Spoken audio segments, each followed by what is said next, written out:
So talk to me about what happened. So did you start feeling symptoms? Walk me through the process of what happened. Sure. I mean, obviously it was all over the news, but I completely ignored it because the news was saying that basically it was attacking folks for 65 and older, and those with weak immune systems. So I remember that I woke up one morning on the 9th, um, and I had an extreme headache in the front of my face, which was very strange. I'm not someone who gets headaches. And I did notice that I had really severe body aches, but I do train in the gym 5 to 6 days a week. So I just associated it with that. I didn't pay it any mind. Um, and I was like this for 2 days. So the body aches actually got so bad that I couldn't get out of bed for those 2 days. But again, I ignored it. I didn't think it was anything severe. On the morning of the third day, I woke up and I realized that I started to develop a dry cough, but also my throat was excruciating. It can almost, you can just compare it to almost taking glass to the throat. If you can imagine, it was really bad. So on the third day, the cough got progressively worse. And it wasn't until at night where I realized that I started having coughing spells where I couldn't breathe. And a lot of people, they think it's like almost like an anxiety attack. It's not that way at all. What it is you'll start coughing, and when you go to regain your breath, you feel like it's difficult to take in air. And that's what happened to me. At that point, I realized that something was wrong. And that's when I went over to the VA in Long Beach. And what did they tell you? So at first, when you first walk up to the doors, they do kind of a quick analysis to see what your symptoms look like. They immediately put a mask on me and send me to like a hazard tent that was set up outside. So they do not test you for the coronavirus right away. What they do is they basically do process by elimination. So they tested me for the flu, for strep throat, bronchitis. I mean, anything that could be a potential upper respiratory infection is what they're looking for first. Partly because they want to figure it out, but also partly because they're really low on medical supplies. So I know I was in there with four others, and the other four, they were able to actually figure out what they had and send them home with medication.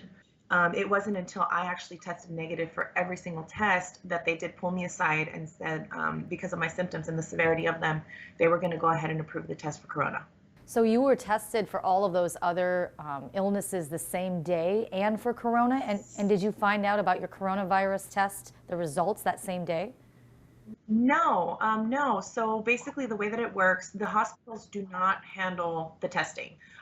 They do a quick swab to your nose, but they actually ship that swab out to the public health department. So what they did was they went ahead and did the swab and they sent me home. I didn't get a medication. I didn't get anything.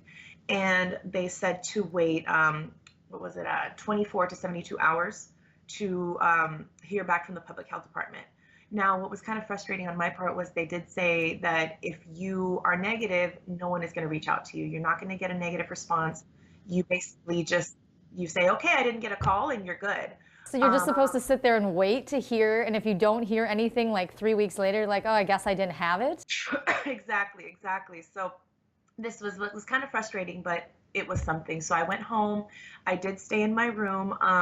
I actually pushed it a little further. I stayed in my room for 4 days just because I do live with my family. Um, and they did say that if it's positive, the public health department will get a hold of you. They're going to call you. I never received a call. So I was back out with my friends. I was back out with my family. And what is so interesting, and what my doctors are saying is so interesting about this infection, is you'll have the first initial days are really bad, but you actually start to get better, which is what happened in my case. I started to feel much better. I was having fevers initially, but the fever started going away. The muscle ache started going away. My throat was better. I just was left with a cough. So, of course, if I didn't get a call from the public health department and I was feeling better, I had no reason to think anything. So it wasn't until the fifth day after I was checked. It was about 6:30 p.m. and I was getting my nails done at a nail salon when I finally received a call from the public health department telling me that I was coronavirus positive. What went through your mind when you heard that? Just, I just looked at my sister and I was completely dumbfounded because I said, how, number one, how on earth? Because I am somebody who works out daily. I live a very healthy lifestyle. I was told that I shouldn't be the one who's getting this, and it's been now 5 days, and I'm standing in front of a poor woman who I've now exposed. But at the same time, you do get a little nervous because you hear the horror stories that are going on right now. I felt like I wasn't educated enough to have the proper response. But what the public health department did tell me, they said, if you feel any worse, make sure you go to a hospital. At the time, I wasn't feeling worse. So I got off the phone with them and I went home. I was getting ready for bed and I started coughing. Well, when I laid down, I started coughing so much too, I actually felt like I was drowning. My lungs felt like they were not expanding, and that scared me. So I went straight to the ER, back to the VA. I did call them ahead of time because I knew I was positive. So when I arrived, they had a tent set out for me. They did some more testing and realized that I had severe pneumonia. And that's when I got admitted into the hospital. What did your family and friends say when they found out that you were positive and you didn't know it, and here you were going out and about and doing your daily routine? What did they tell you? Just one word: panic. Complete panic by everybody. My mother, poor thing, she was crying. My sister was freaking out. All of my friends were just, because what they were saying was not I might have it. They were saying, nope, I must have it because the news says if you are anywhere near someone that has it, you immediately have it. We know now that that's not true, but at the moment, it's just everyone went into full panic. Um, yeah, it definitely scared them. Excuse me, dear. So fast forward then. How long were you in the hospital? What happened then? So I was actually in the hospital for 5 days. They did say that the initial scan showed that I did have some lung damage. It was showing that I had pneumonia. And basically, the first 3 days were almost a blur because I was so exhausted. The doctor did, on the third day, he came back to me and he said that my white blood cell count was extremely low. And that was cause for concern because if there was any sort of secondary infection that would have happened, that could potentially kill you. So they were watching me. And while I was in the hospital, they were doing their best to treat me, but also they had no idea what they were treating. The doctor would actually come in every single day and, kind of just sit with me and learn from me, which was so interesting because I thought I'm supposed to be learning from them. So it was definitely a give and take of information. And I actually had two doctors. I had a regular doctor and an infectious disease specialist who was with me every day. So I remember one day I was sitting in the hospital bed and I saw the news and they were talking about a new trial drug called hydroxychloroquine that was coming out of different countries. Um, and immediately following after that broadcast, the following morning, they both came in and they said, hey, we got approval to try this drug and you qualify for it. So it was very exciting to hear. I mean, you do have to fit a certain description to even get it approved for use. I happened to fit that mold, and somehow they were able to get their hands on it. We did have a very extensive talk about obviously the risks associated. We do know that it's not 100% approved to treat this because it's actually for malaria and it's for arthritis as well. But we just don't know how it's going to react with this virus. So I had to give them my permission. It was a whole process. But in my personal opinion, just to be able to be included in something that could potentially save millions in the United States, like I jumped at the opportunity. I said, you know what, if I could potentially save millions of people with this trial. So I jumped on board as soon as they told me. Were you afraid at all, though? I mean, with not knowing for sure if it works, if there are side effects, if there are complications, I mean, you weren't scared at all? Absolutely. I was. But I think it's just been in me, for as long as if I can help someone, I just feel like it's in my blood, it's in my bones. I want to do everything I can. And the idea that this, like, again, this is something that it is scaring millions of people every single day. And it's not just in the US, this is worldwide. People are terrified. So the idea that I can be, make a little change throughout all of this fear, I'm honored to do it. And actually, this is exactly why I started making videos from the hospital since the very first day, to hopefully bring a little bit of calm in all of this craziness. Well, I mean, I'll be honest with you, like your story is kind of, it's always good to hear from people who actually have gone through it. So it makes you feel somewhat more, I don't know, comforted in the fact that here you are today, you're talking to us, you're alive. Like that's a good thing. But the Yes. bad thing is too, is that your symptoms and what you went through sounds absolutely terrifying. I mean, you could have died. Yes, yeah. So there And were you're two 30 years old. yeah. Yeah, and there was two different occasions where I'll be honest, I was afraid. Now I wasn't put on a ventilator or anything like that. Of course, there are more severe cases, but there was twice in the hospital where you get these coughing attacks, and in my instance, I was in a negative pressure room. This is not something where you're surrounded by loved ones. You don't have visitors. You're completely alone going through this. So if you can imagine just the mental wear that that does.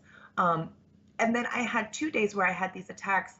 You start coughing, and I felt like my lungs wouldn't expand. So I'm pushing the button and I'm freaking out, but just the response time, by the time they arrived, the attack had already passed. I had already been to the point where I was concerned. I really felt like I was going to, that if it was going to happen, it was going to happen in that moment. And it was absolutely terrifying because, just the thought of like, if I do go, I'm going to be alone here in my room before anyone responds. So it was absolutely terrifying. But making those videos and knowing that I was helping is something that it gave me something to look forward to every single day. And it's crazy. I never, originally I posted the videos for my friends and family, but before I know it, I have 24,000 views on one video, and I've received messages from Ireland, Scotland, different parts of Europe, Ecuador. I mean, just the amount of support from people that I've been getting has been unbelievable. It's been incredible. So that I think is what kept me going, and the reason why when they brought this medication to my attention, absolutely, everyone's been supporting me. So this is something that I can now give back. Wow. And so how did you respond to the medication? Obviously, you seem to be doing okay. Obviously, you're coughing.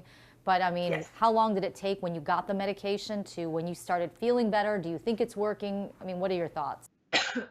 Yeah, so they initially started the medication when day 4 of me being in the hospital. It's a very simple medication to take. It's literally just a small pill that you take with water twice a day. So we started it on day 4. On day 5 was first thing in the morning, they took my blood, and the doctors did say that my white blood cell count started going up by not a whole lot, but it was at least some progress that was being made. Um, Due to the shortages in the hospitals and the shortages of hospital beds, on day 5, I still had the pneumonia. I was still extremely sick, but because they saw that there was improvement in my white blood cells, they felt confident enough sending me home to do the treatment. It was a little scary because I was still very much sick. But again, it's just, I think the dilemma, it's horrible what's going on in these hospitals right now. They don't have the time, they don't have the equipment, they don't have the space. So they send me home. I have a ton of medications that I have. Um, the first day, I didn't really see much of a change. Day two, three, and excuse me, day 3, 4, and 5 of this medication, I have been having spurts of energy. Like right now, the fact that I've talked this much is a huge deal. I haven't spoken this much in weeks, but I have this huge burst of energy, but then all of a sudden I will have a really hard crash. So it's like that all day long. I'll have really high highs, really extreme lows, to where I'm so fatigued, I feel like I can't move.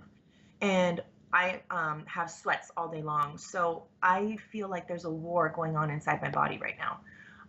But it's day 5, and I mean, I see the color in my skin. Just if you look at my videos compared to now, it's coming back. I mean, I would say, at least from when I started it, that I'm feeling so much better. But I'm definitely still fighting it. And what would you say to people? Well, before I forget to, did any of your family members test positive? No, this is what's so interesting about it. So I think the public health department does a really good job of trying their best to get a grasp on who you interacted with. They got information, they got phone numbers, and they contacted all of those that I did interact with. So my mother and my sister, who I actually live with, went and they were able to get tested immediately. Some of my close friends did as well, and everyone came back negative, which is so strange. Wow, that is strange. Yeah. And I guess, did they check in on you at all? Or is it just kind of like, hey, here's some trial drugs, good luck, hope everything Yeah. works out? So what they did was basically they said if you have any kind of a severe reaction or anything that doesn't feel normal, come back immediately. And I do have my doctor's personal cell phone, the one that was treating me, just in case I have any questions. And then, of course, to give them updates on how this is working, because again, this is also a learning experience for them. So I did receive another call from my doctor yesterday. We had a very long conversation about this. And just every single day we're communicating and sort of keeping an eye on it. What are your thoughts then? Because last weekend, people in San Diego want to go out to the beach. They want to hang out. Like people were gathering at the beach to the point where finally the city of San Diego shut everything down and said, you know what? We're going to close all the beaches. We're going to close the parking lots. Yeah. We're going to start enforcing this. What are your Yeah. thoughts on that? So honestly, I just feel like this is an opportunity for us to step up as a community, to step up as, a country. I think this is a lot more serious than people realize. I think, it's one of those situations where unless somebody directly is affected, you think it's not a big deal. It is a big deal. This is something that, it is cause for concern. I mean, there's so much going on in so many different parts of the world that I think we need to really pay attention. I'm not saying to fear for your life and panic and go buy up everything in the store and go crazy, but I do think this is a moment for us to reflect and really just to you know, take note that there is something going on and this is not necessarily the time to go out, especially because, I mean, look at me. I'm 30 years old. I had no reason to get this. I never in a million years would have thought I would have caught it, and I did. And there is, possibly a 2-week incubation period where I could have had it and I would have never known. So in those beaches, I mean, I saw videos of Huntington Beach. They were so insanely packed. All it takes is one carrier. All it takes is one person to go out there and infect so many others. And right now, we are not prepared for all of those. I think what they're doing is so smart because we don't have the equipment, we don't have the tools, and we know that we're not going to stop it, but I think they just want a little bit of time for us to become more prepared. And I think, again, I think we have a responsibility to allow that time because it could be your loved one, it could be you next, and it's not worth it. Now I forgot what I was going to ask you. There was something else. We're talking about people who are young and healthy getting it. Oh, I saw your last video where I guess you were talking about where you might have contracted it because there's no way of knowing for sure. But when you mentioned that you had been at the Kobe Bryant Memorial, I mean, we all saw the video of how many people were inside that stadium. Yes, Like, yes. there could have been a lot of people that maybe didn't even know they had it, just like you.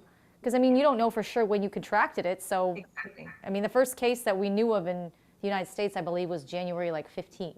Yeah. So, Yeah. I mean, who knows? Exactly. And people keep asking me where exactly I got it, but it's almost like if you were to get a cold or the flu and someone were to come to you and say, hey, where did you get your cold? It's impossible to find a direct source.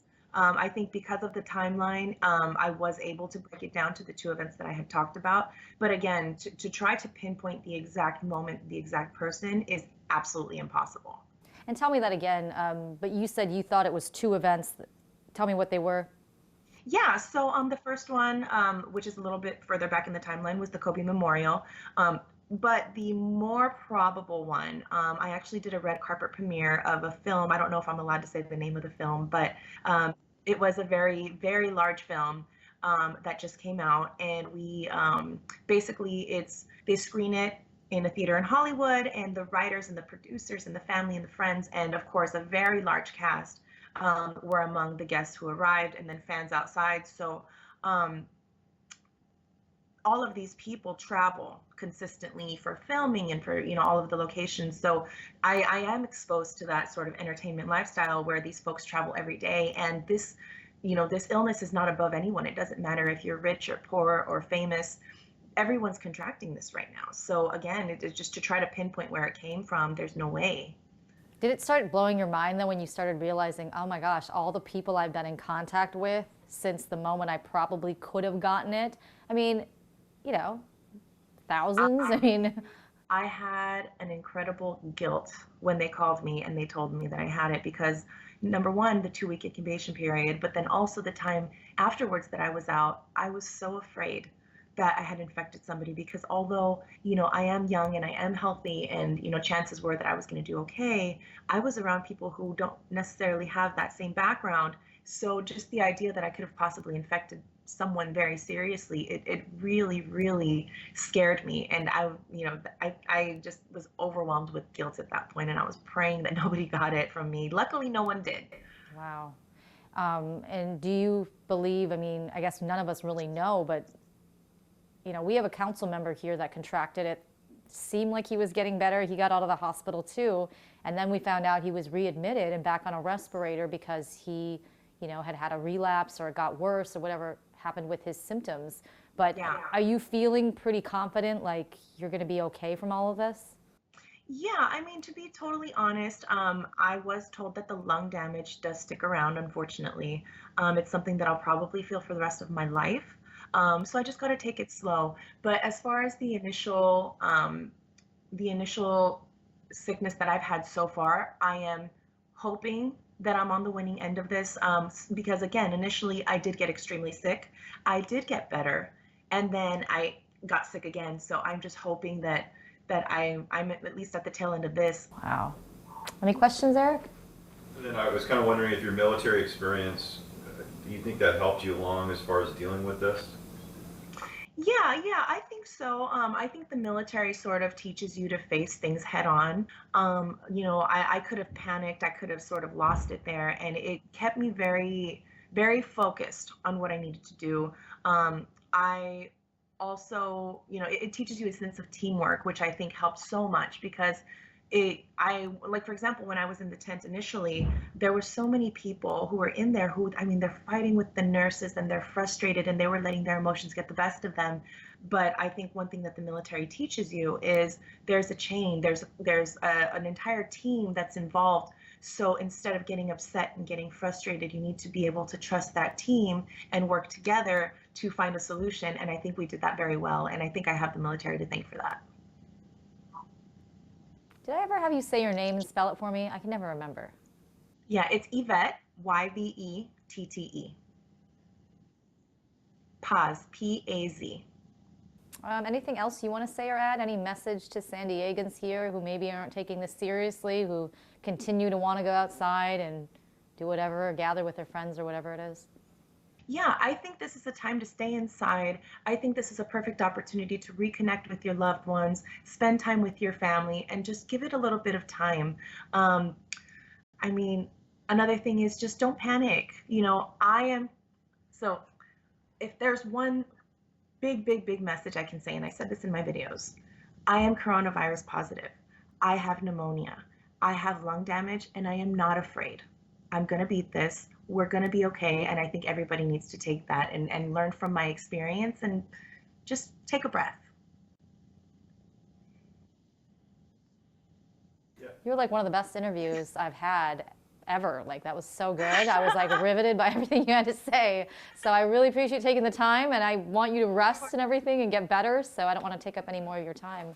Thank you so much. I really appreciate it. Please, I'll keep looking at your Facebook page, but keep us updated. Let us know when you're better and when things progress. I mean, I had no idea that you were even taking the trial drugs. Like, that's shocking to me. But good. I mean, not a bad thing, but just like I had no idea you were. So yeah, it's out. We're doing it. So hopefully with our results, if everything works out, we can start pushing it out to more people.